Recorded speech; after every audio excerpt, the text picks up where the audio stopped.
Hello guys, अस्सलाम वालेकुम। Welcome to our channel fan view reaction. मेरा नाम है उमर जैद और मैं हूं अली रियाज और मैं हूं एहसन जमाल। तो आज हम जिस वीडियो का रिएक्ट करने जा रहे हैं उस वीडियो का टाइटल है इंडिया लॉन्च चंद्रयान 3 मिशन। तो काफ़ी इसके चर्चे हो रहे हैं, काफ़ी हर पूरी दुनिया में कि इंडिया ने तीसरा जो चंद्रयान लॉन्च कर दिया। तो देखते हैं कैसा उनका एक्सपीरियंस था। लेकिन वीडियो पर जाने से पहले अगर आप हमारे चैनल पर नए हैं, चैनल को लाइक एंड सब्सक्राइब करें, बेल आइकन पर क्लिक करें और हमारे व्यूज को जानने के लिए वीडियो के अंत तक जरूर देखिएगा। आइए चलते हैं वीडियो की तरफ। मैं हूं प्रशांत धवन। नाउ पूरी दुनिया का मीडिया आज के समय एक ही टॉपिक पे बात कर रहा है, भारत का चंद्रयान 3 मिशन। क्या ये सक्सेसफुल होगा? क्या इंडिया हिस्ट्री में अपना नाम स्वर्ण अक्षरों से as a space super power दर्ज कर पाएगा या नहीं? नाउ यहां पर आप देख पाओगे CNN का आर्टिकल है, India launches historic Chandrayaan 3 mission. उसके अलावा जो यूरोपियन स्पेस एजेंसी है वो लोग इस पर कमेंट कर रहे हैं कि हम लोग ग्राउंड सपोर्ट प्रोवाइड करेंगे चंद्रयान 3 के लिए। न्यूयॉर्क टाइम्स इसके बारे में लिख रहा है।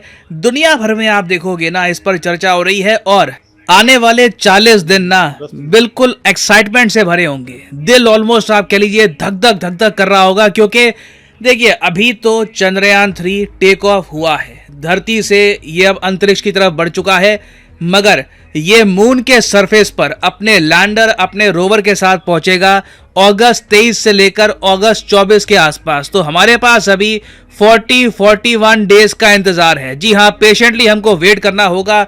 धीरे धीरे चंद्रयान 3 पहुंचेगा मून की तरफ और उम्मीद है कि इस बार हम लोग सक्सेसफुल हो जाएं।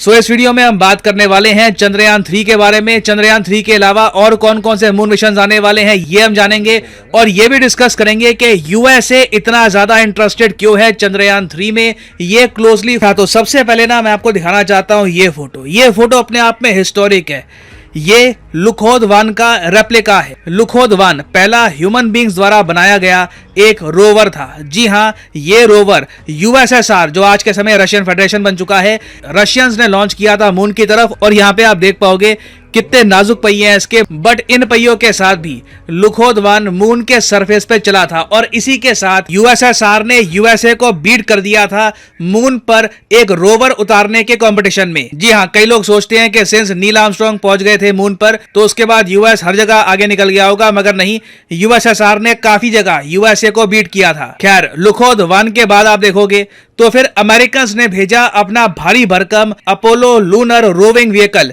ये अमेरिकन्स ने मून पर उतारा था 1971 में। जो यूएसएसआर का लुकोद 1 था ये 1970 में मून के सरफेस पर चला था। और यहां पे आप देख पाओगे अमेरिकन्स ने इतना बड़ा रोवर उतारा कि लिटरली इस पर सीट्स हैं एस्ट्रोनॉट्स के बैठने के लिए। अमेरिकन एस्ट्रोनॉट्स लिटरली इस रोवर पर बैठकर मून के सरफेस पर चल चुके हैं। नाउ ये सब हुआ था 1970s में, कमाल का डेकेड था 70s।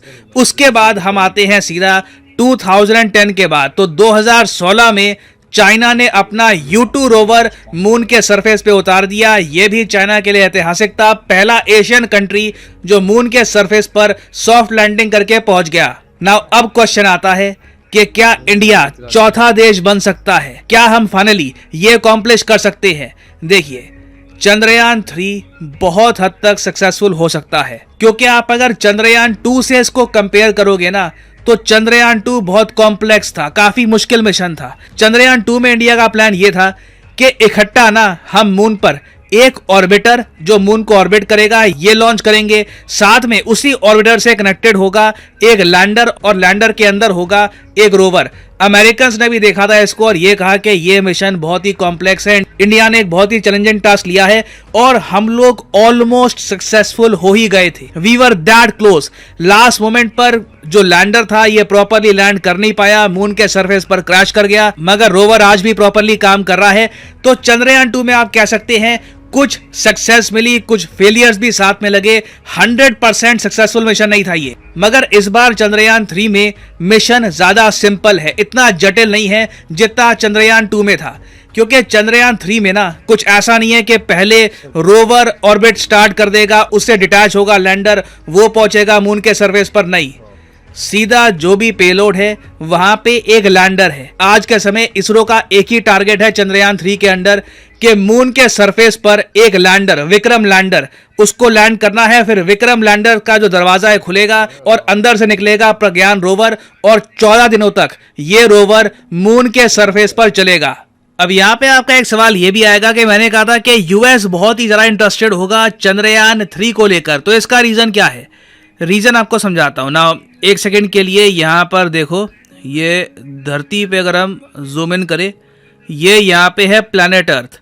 नाउ प्लैनेट अर्थ का जिस तरीके से नॉर्थ पोल है, साउथ पोल है, नॉर्थ पोल ऊपर जहां पे आर्टिक है, नीचे साउथ पोल जहां पे एंटार्क्टिका है, उसी तरीके से मून का भी नॉर्थ पोल और साउथ पोल है। यहां पे अगर मैं आपको दिखाऊं, ये यहां पे अगर मून को हम देखें तो मून का ऊपर ये नॉर्थ पोल है, नीचे साउथ पोल है। तो चंद्रयान 3 कहां पे लैंड करेगा? मून के साउथ पोल में। और इसका रीजन क्या है? रीजन देखिए, ये माना जाता है कि मून का जो साउथ पोल है यहां पर पानी होने की पॉसिबिलिटी बहुत ज्यादा है compare to north pole. Now जब मैं पानी कहता हूं, इसका मतलब ये नहीं कि झील बह रही है, नदियां बह रही है, ज्यादातर क्रिस्टलाइज्ड आइस फॉर्म में होता है पानी यहाँ पर। तो इसलिए साउथ पोल में हम लोग अपना मिशन भेज रहे हैं, चंद्रयान 3 भेज रहे हैं। नाउ नासा यहाँ पर इंटरेस्टेड इसलिए है चंद्रयान 3 के डेटा को लेकर क्योंकि अर्थमिस मिशन के अंडर नासा भी जो अपने एस्ट्रोनॉट्स भेजेगा ना मून पर, वो भी साउथ पोल में ही भेजने वाला है। और हाँ, कुछ लोगों को यह भी डाउट है कि इंडिया भी क्या यूएसए के साथ मून पर जाएगा। तो देखिए, इंडिया ने अर्थमिस अकॉर्ड साइन किए हैं। जैसे मैंने अपनी वीडियो में आपको बताया था कि इंडिया ने अर्थमिस अकॉर्ड साइन किए हैं, ये नॉन बाइंडिंग इन नेचर होते हैं। तो इंडिया को कोई यहाँ पर बंदिश नहीं है कि हमें भी यूएस के साथ जाना पड़ेगा या उनके मिशन का पार्ट बनना पड़ेगा। मगर यूएसए ने, व्हाइट हाउस ने अपने डॉक्यूमेंट्स में ये कहा है कि इंडियन एस्ट्रोनॉट्स को ये लोग इवेंचुअली चाहते हैं कि इंटरनेशनल स्पेस स्टेशन में भी लेके जाएं। तो इसलिए चंद्रयान 3 का जो पेलोड, जब मैं पेलोड कहता हूं तो मतलब कि कौन कौन से इक्विपमेंट लगे हुए हैं चंद्रयान 3 में। तो चंद्रयान 3 का जो रोवर है, प्रज्ञान रोवर, उसमें दो बहुत ही इंपॉर्टेंट इक्विपमेंट है, और भी इक्विपमेंट है मगर ये दो तो बहुत ही इंपॉर्टेंट है। एक तो है APXS और दूसरा है LIBS। ये इसकी फुल फॉर्म है laser induced breakdown spectroscope. Now इन दोनों इक्विपमेंट का काम ये होगा कि मून के सरफेस की जो केमिकल कॉम्पोजिशन है ये स्टडी करे, जो लूनर सॉइल है, जो मून की सॉइल है, इसको स्टडी करे, और वो सब डेटा इंडिया के पास आएगा। इस डेटा को लेकर यूएस बहुत ही इंटरेस्टेड होगा क्योंकि इसी एरिया के आसपास इनके एस्ट्रोनॉट्स उतरेंगे। ना सिर्फ उतरेंगे, यूएसए तो चाहता है कि यहां पर एक प्रॉपर लूनर बेस बनाया जाए। तो इसलिए यूएस बहुत ही इंटरेस्टेड है चंद्रयान 3 को लेकर। और उस सब के अलावा अगर हम लॉन्च कैपेसिटी की बात करें, मैं देख रहा था जब चंद्रयान 3 की लॉन्च वीडियोस दुनिया भर में वायरल हो रही थी तो कई अमेरिकन्स ने यह कहा कि थ्रस्ट कमाल का है, जिस स्पीड से चंद्रयान 3 ने टेक ऑफ किया है ना, ये कमाल का है। तो मैं इसका रीजन आपको बता दूं कि चंद्रयान 3 को लॉन्च करने के लिए हम यूज कर रहे हैं LVM-3 को। इससे पहले चंद्रयान 2 को लॉन्च करने के लिए हमने यूज किया था GSLV Mk3 का। LVM-3 देखिए GSLV सीरीज से ज्यादा पावरफुल है, ज्यादा लोड कैरिंग कैपेसिटी है इसकी, और पर लॉन्च के अगर एक बार आपको LVM-3 से अंतरिक्ष में कुछ पहुंचाना है, चाहे सैटेलाइट पहुंचानी है, कुछ आपको दूरबीन पहुंचानी है, कुछ भी आपको पहुंचाना है अगर अंतरिक्ष में, तो एक लॉन्च की यहां पर कॉस्ट आती है 500 करोड़ रुपए। इससे आपको थोड़ा बहुत आइडिया लग गया होगा यहां पर कि कितना खर्चा आया है चंद्रयान 3 मिशन में।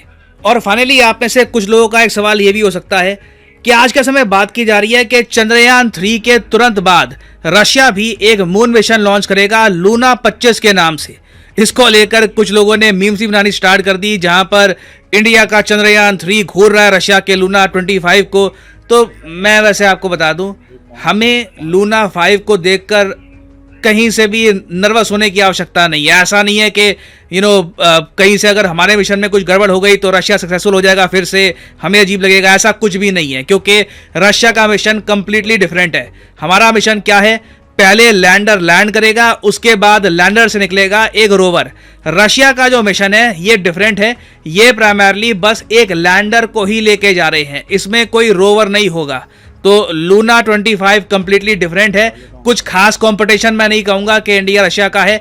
इवन इसके बाद जो जापान का भी मिशन आएगा वो भी काफी डिफरेंट है। बट अभी के लिए बस हमें इंतजार करना होगा। 40 डेज का वेट है। 40th या फिर 41st डे में हमको पता लग जाएगा कि चंद्रयान 3 किस तरीके से लैंडिंग करता है मून पर। और मैं आपको ये बता दूं, इंडिया का रोवर जब मून पर चलेगा ना, तब आप देखिएगा दुनिया कैसे सेलिब्रेट करती है, इंडिया को कहां से कॉन्ग्रेचुलेशन आएंगी। बाइडन, मैक्रोन, पुतिन सब लोग कॉन्ग्रेचुलेट करेंगे इंडिया को, और इंडिया की एक नई इमेज दुनिया में आएगी। दुनिया भर के लोगों को पता लग जाएगा कि इंडिया के पास अब यह काबिलियत है कि हम मून पर प्रॉपरली एक रोवर चला सकते हैं। तो बस थोड़ा सा इंतजार है और उसके बाद हम सब लोग मिलकर सेलिब्रेट करेंगे, होपफुली मिलकर इस बार सेलिब्रेट करेंगे ना। फाइनली वापस आते हैं क्वेश्चन की तरफ कि चंद्रयान 3 मिशन की कॉस्ट क्या है। मैंने आपको बता दिया कि जो इसका बस लॉन्च करने का ही खर्चा है वही 500 करोड़ रुपए है। बाकी 115 करोड़ रुपए की जो कॉस्ट आई है ये यहाँ पर लैंडर और रोवर बनाने की, तो टोटल कॉस्ट यहाँ पे हमारी हो गई 615 करोड़ रुपए। रफली ये कॉस्ट है चंद्रयान 3 मिशन।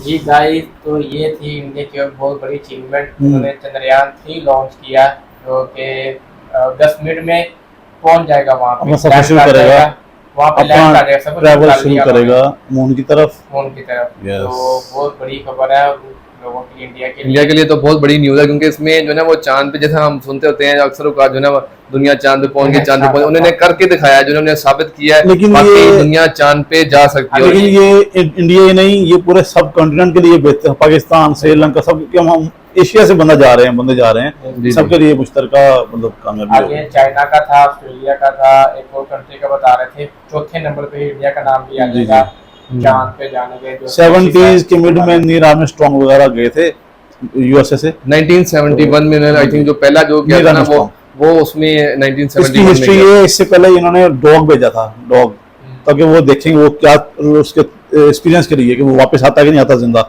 ऑक्सीजन चेक करने के लिए ना।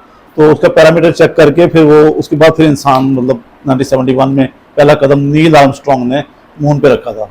बड़ी बात होती है, क्योंकि जाहिर सी बात है आप इंसान एक गाड़ी जो छोटी सी बनानी हो तो उसमें इतनी टेक्नोलॉजी की जरूरत होती है।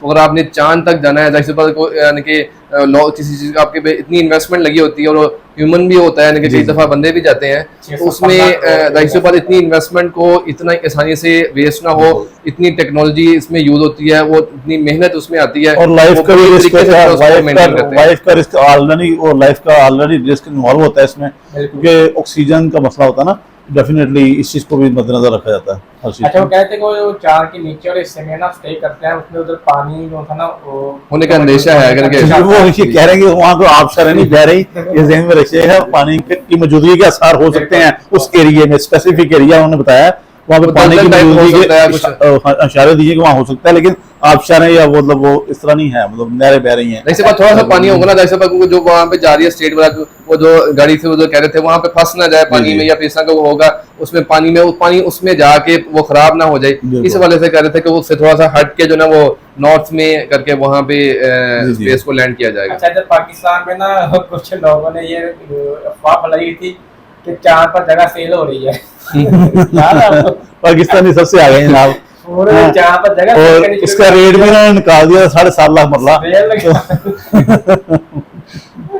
क्या बात, किसी को बिजनेस मिला जी, जो बंदा जाएगा डेफिनेटली उसका हक बनता है कि वो जाके वहाँ पे कब्जा करे जगह पे, और उसका पैरामीटर करे, पैमाइश करे और उसको सेल करे। बेसिकली इसकी वजह ये है कि उधर भेजने का मकसद ये है कि तहकीक हो सके बिल्कुल इंसानी इस वक्त 50 साल के बाद क्या पोजीशन है वहाँ पे। बिल्कुल, जो मेन वजह ये है कि उधर तहकीक हो सके कि उधर इंसान रह सकते हैं, बन सकते हैं, क्या क्या चीजें नई सामने आती हैं, जिंदगी है कि नहीं है वहाँ पे, यही मेन वजह है उधर भेजने के लिए। तो बाकी सारे भी हैं, उधर तो नहीं जा सकते, लेकिन चांद पर कुछ लोग गए थे, उन्होंने देखा देखे। अब जो सैटेलाइट रशिया का बता रहे थे, उन्होंने लोरा 25 लॉन्च किया, उसके बाद वो जाएगा, करेंगे वो भी जाएगा। तो वो बगैर इंसान के जा रहा है, उधर बता रहे थे कि और बोट्स के जरिए कोई मून का एक्सपीरियंस पहले कामयाब रहा, काफी सक्सेसफुल रहा यूएसए का, इसलिए इतना थोड़ा सा कॉन्फिडेंस बना हुआ है इस लेवल पे ना कि हम लोग मून को विजिट करें दोबारा, ताकि मतलब हमारे लिए इजी भी है। लेकिन ये बहुत बड़ी अचीवमेंट मैं समझता हूँ कि इंडिया के लिए बहुत बड़ी अचीवमेंट है, और इसको इसमें जाहिर सी बात वहाँ पे इस चीज के लिए खुशियां भी बहुत मनाई जा रही है। जाहिर सी बात वो एक रिकॉर्ड आ रहा है पूरी दुनिया में, चौथे नंबर पे ये साइंसदान जो है कामयाब काम कर रहे हैं बहुत ज्यादा इसके ऊपर। ये कामयाब हो जाता है तो इंडिया की जो सी है एक और जो सा क्या कहते हैं अच्छी गुडविल बन जाएगी, न्यूक्लियर अचीवमेंट हो जाएगी। हर बाकी कंट्री के साइंटिस्ट हैं वो अब इस पे नष्ट करने के लिए तैयार हो जाएंगे। बिल्कुल हो जाएंगे, ऐसे ही है, ऐसे ही है, नष्ट करने के लिए तैयार हो जाएंगे कि जो तहकीक इन्होंने की है, जो उन्होंने launch एक किया है। एतमाद डेवलप होता है ना इंडिया लीडिंग रोल में सामने आ रहा है इस वक्त, लीडिंग रोल में, ठीक है ना, एशिया में, ताकि बाकियों को भी प्रमोट किया जा सके, वो भी इस तरफ सोचें। बाकी साइंसदान जो ना, पाकिस्तान हो गया, श्रीलंका हो गया, ये रशिया वगैरह। चले, ये तो पता चलेगा अगस्त में जाके Yes, ये क्या होता है।